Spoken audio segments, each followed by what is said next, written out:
So, Jim, do you have any other final wrap up? Because Yeah, we've taken over. I would, as a kind of a closet magic guy who, as a kid and even now, reads it a lot, collects it a lot.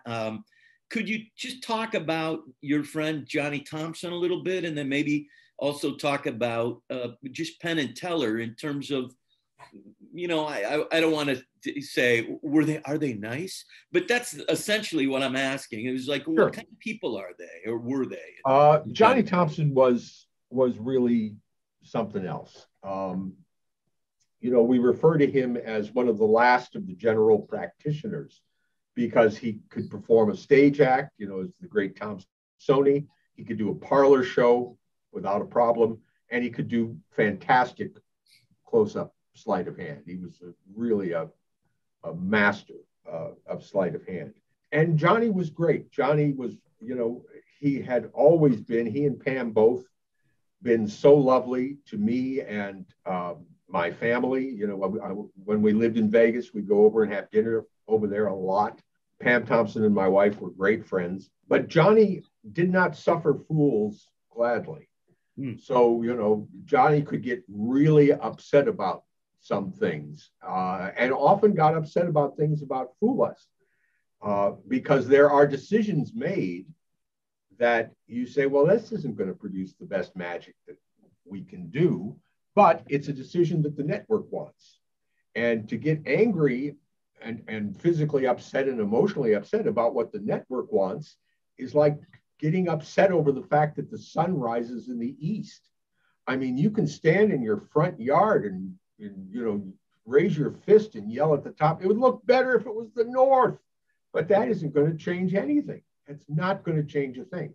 And that's really what I said to John, you're putting way too much emotion in this. But still, everybody who knew John and was close to him would tell you, yes, he could be a handful sometime, but man, there's nobody who loved you more than John Thompson if you were a friend of his. And Penn and Teller are both terrific as well. I used to go over to Penn's house a lot and play music. Penn and I went to the restaurant in the Eiffel Tower in Vegas and heard Mike Jones. That's how Mike Jones got connected with Penn and Teller. I was kind of responsible for that. What I really enjoy with working with Penn and Teller is that there's very little ego involved in the process of working things out. So what would happen is we'd get a piece that was coming close to being ready to put on the stage. And after the show, we'd stay in the theater and Johnny and I would be in the audience, section, and Penn and Teller would run through the bit. And then they do it again. And as they were doing it, Johnny and I would move out to different locations in the house to see what the angles were. So for instance, if at some point they do the thing and I go, it flashed really badly from this side. Well, a lot of magicians, if you tell them after their show, you flashed pretty badly, they'll say, well, nobody sees that. Laymen never see that. Well, you're trying to offer helpful advice and you're getting excuses. The only thing that comes out of Penn and Teller's mouth is, how do we fix it? It flashes there. Well, how do we fix it? Okay, well, let's figure that out. And so we do. They are both very funny guys. They are both two of the most intelligent people I've ever known in my life, well-read, deep, a variety of interests. And so it's just always great. It's always great working with them. If you have one more minute, just sure. because we're such big fans of Eugene Burger, and maybe I'm remembering this wrong, but you mentioned that, when you did restaurant work, we were standing up. And I believe you just had a discussion with someone about Eugene insisted on sitting down when he did that sort of thing. Yeah, it's a little off topic, but it is. But I think Jim would find it interesting. So we were talking about Eugene. Now, Eugene was from Chicago, and Chicago has its own tradition of what they refer to as Chicago bar magic. There were some great bar magicians in Chicago. There was Johnny Paul. There was Jim Ryan, a great guy named whose magic name was Heba Haba Al. His name was Al Andrucci, and he used to call himself Heba Haba Al. Fantastic guy, unbelievable. And one of the aspects of this is that because of the way the bar was, it's a Chicago bar, so it's kind of rough and tumble, and restaurant, and Matt Schulian would come and sit down at the table with the people who were there. It's his place, and he would become part of the party. So it wasn't just that he was the magician, he became one of the guests. Now, to do that kind of thing as a strolling magician, the restaurant has to be set up to accommodate that. And most restaurants are not. Most restaurants are laid out so that they get the most efficient seating and people packed in as well as they can be packed in.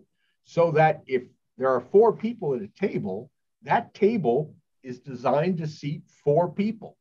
And where's the magician going to sit? Well, if he's going to sit down, he's got to shove 2 of the people diagonally away and free up a corner to work on. So Eugene, coming into magic and being inspired by people like Don Allen and of course Matt Schulian and these people, wanted to continue this idea of being invited to the table. So really the premier gig for him when he was doing that was at a place called Biggs, a restaurant that he could actually walk to from his apartment in Chicago.